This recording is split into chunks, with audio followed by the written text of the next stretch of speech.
When I first saw this sphere, I truly thought it was a golf ball. Really. I thought those dents in the sphere were the dimples on the golf ball. They aren't. It wasn't meant to be a golf ball. It's called a UV sphere. The U and V are spherical axes and are used instead of the X, Y, and Z axes for the cube and cylinder. So, to clear up any kind of confusion, including my own, I thought I should address what those so-called dimples actually are. They're actually called facets, and I'll zoom in a little bit so you can see them a little bit better. These facets are flat polygons. The computer uses them to make the spherical shape because a computer can draw these flat shapes pretty quickly. Computers can't draw a rounded, smooth edge on a screen, so basically it's using a bunch of flat shapes to trick the eye into thinking you're seeing a round shape. To make a true round shape, the computer would need some big-time math, and it would be big-time slow. Since you may not want a bunch of polygons all over your sphere, there are a few ways you can get around it. First, you can use the Add a UV Sphere menu. This appears down here on the left-hand side of your screen whenever you add an object. Be careful not to click off of it, or the only way you're going to be able to get that back is to add another object, or in this case a sphere. So down here I'm going to click and open it. And as you can see, it has a whole bunch of nifty data here, segments, rings, radius, and the location of the golf ball. In this case, it's in the center of our mesh. This right here, this 32, is the default, and the 16 on the rings is the default. So if I increase the number of rings and the number of segments, I can smooth out this golf ball quite a bit. So in this case, after doing a lot of experimenting, I ended up with 100, and see how it's starting to try to fix itself, if that's what you're trying to do, and 55, and then enter. And now you have a round sphere, and you don't see those facets very easily unless you zoom in and really look, and then you'll see it. I guess it depends on how picky you want to be. Keep in mind, as I said, that if you click off of the menu, then the only way you're going to get it back is to add another sphere. So what I'm going to do is, before I get out of here, I'm going to change the numbers back to the default before I go on to my next thing. So it was 32 and 16, and enter. And now I'm back to the original thing, and I can click off of it and see how it closes, so you're not going to be able to get that back. The second option is to use Shade Smooth, and make sure your sphere is selected or it won't work, so we'll click on it. We're still in object mode up here, and we're going to select our sphere and then right click on it and then just click Shade Smooth, and it smooths it out. I'm kind of liking this one because you really don't have to do a whole lot in order to get what you want.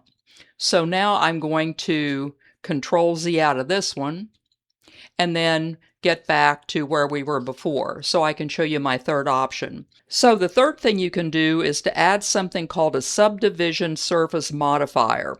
To do that, I need to click down here on the blue wrench, and then what we're going to do is click on Add a Modifier, that's up here, and then go down to Generate. And then down here you'll see Subdivision Surface, and we'll click on that. So now that we've clicked on that, you can see that we have some levels, and notice that our golf ball has tried to smooth itself out. Well, I shouldn't call it a golf ball. Our sphere has tried to smooth itself out already because the levels view was set to 1. Now, this isn't completely smooth, so if we move our levels view up to 2, then notice how it smooths out. That's the 3 ways that you can smooth it out if you want to do that. So I'm going to Control Z out of here and get back to my original golf ball, or I should call it a sphere, because does this really look like a golf ball? Okay, now, if you've played any golf, be honest, this doesn't exactly look like a golf ball. The dimples aren't quite right. I tried to fix it using the sphere, but I couldn't. After beating my head against the wall and tons of research, I learned that you can't use the sphere. This is because on golf balls, the dimples are distributed evenly. I don't think that's a shock to anyone. And if you want to know why golf balls have dimples, I will attach at the end of this video my video on the point of a golf ball having dimples. It's not just for looks. There's really a reason behind it. Now, the points on the faces of this sphere are what's going to be the dimples. So in other words, these points right here are what would be your dimples if we would try to use this to create our golf ball. The basic problem is the points on this sphere are bunched up at the poles. So if you turn this down and you see this, you'll see we have all these points and they're not evenly distributed. And so the poles here, it's going to look really strange if you try to do that. And since we want our golf ball to have dimples evenly distributed throughout the whole sphere, then we can't use this. So there is another way you can do that if you want to make a golf ball, and it's really not to use this particular kind of sphere. So what to do? Well, we get to use a new object for this adventure, the Icosphere. I'll X-delete the sphere, and then I'm going to add, by doing Shift-A, this thing called the Icosphere. Now you may be asking yourself, this looks less like a golf ball than the last one did, and you'd be right, but if you take a look at this Icosphere, you'll notice that each of these points are going to be the dimples on the golf ball. So what you can look at is to see that these are evenly distributed. The only problem is that there just aren't enough of them. So you need to go down here and click on Add Icosphere. And you'll click here on Subdivisions and then just put in 4 and enter. And then you'll get what's going to be our golf ball. So you look in there and that's what you'll get.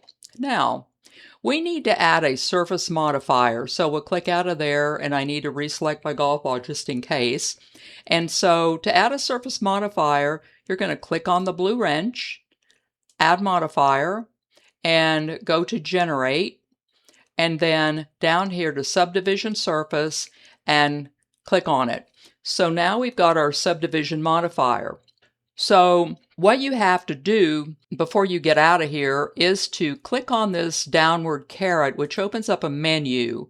You need to make sure that you click apply, because if you don't, all sorts of unfortunate stuff is going to befall you. So make sure that you remember to do that.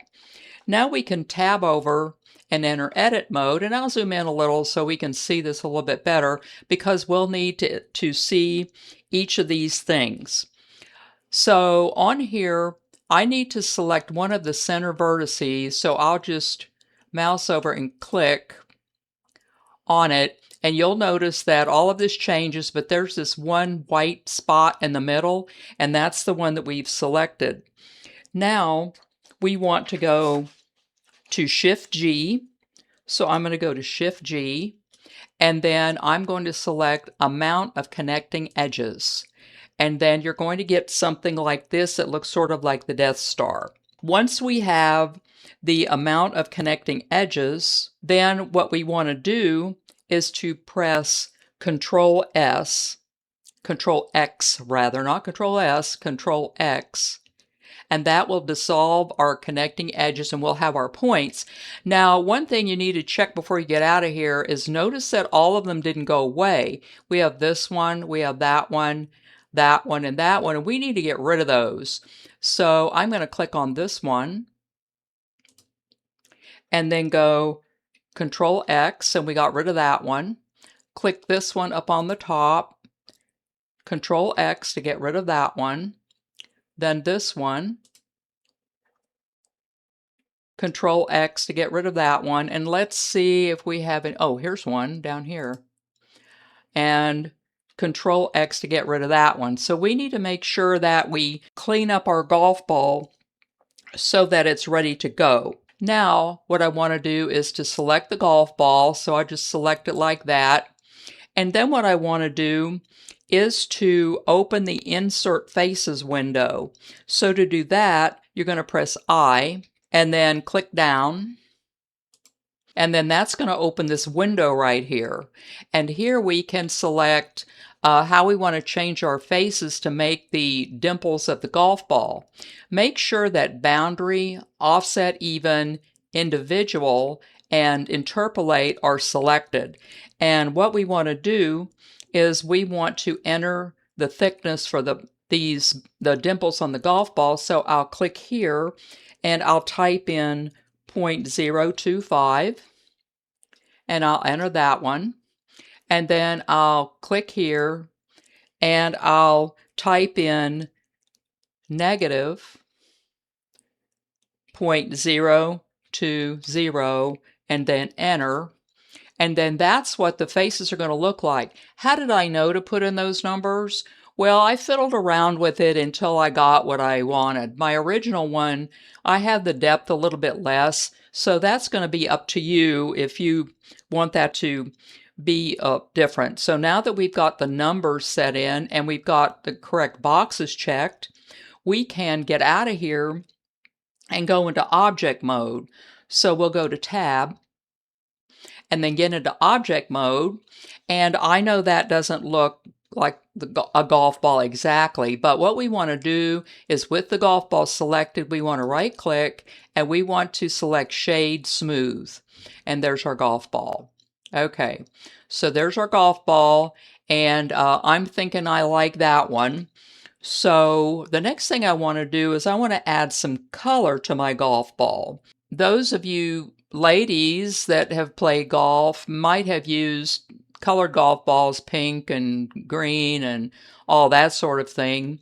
And so what I want to do is I want to look for one of those colors, but I need a reference image to get the color I want.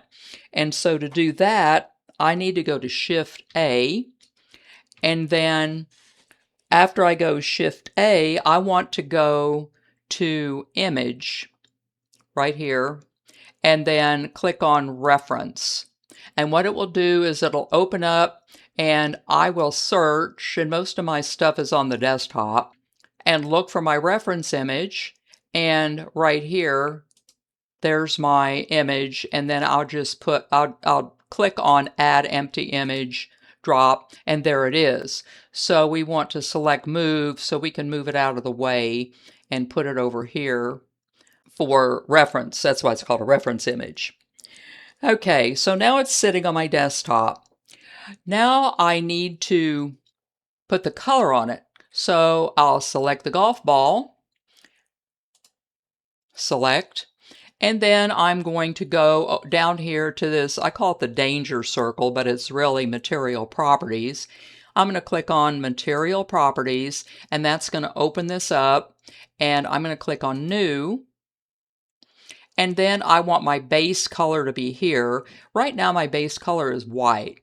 So I'm going to click the base color, and then I don't want any of those colors up there, but I want to sample one of those over there. So I'm going to click this dropper and then go over here and then sample one of these colors like that. And remember, you can't see this. I mean, we've done it before. We can't see this until you put it on the golf ball. So you have to go up here and click Material Preview, and there it is on the golf ball. So there's our pink golf ball. If you don't like that color, then you can just click Base Color again, click the dropper again, and let's say we want this color, so we'll do that. And since Material Preview is already selected, it's just going to change. And there's our golf ball right there, so I'll click out of that. So there's our ball. I think this really looks like a golf ball. There we are, our ladies' golf ball. And let me see, go back to this and click out of that, and let's see what it looks like. So there's our golf ball, and it really does look like a golf ball. So give this a try, and remember to like, subscribe, and click that notification bell to stay up to date on when my next video drops. Buy me a coffee if you're so inclined by clicking on the link in the description to help support my channel. While you're there, check out my latest posts.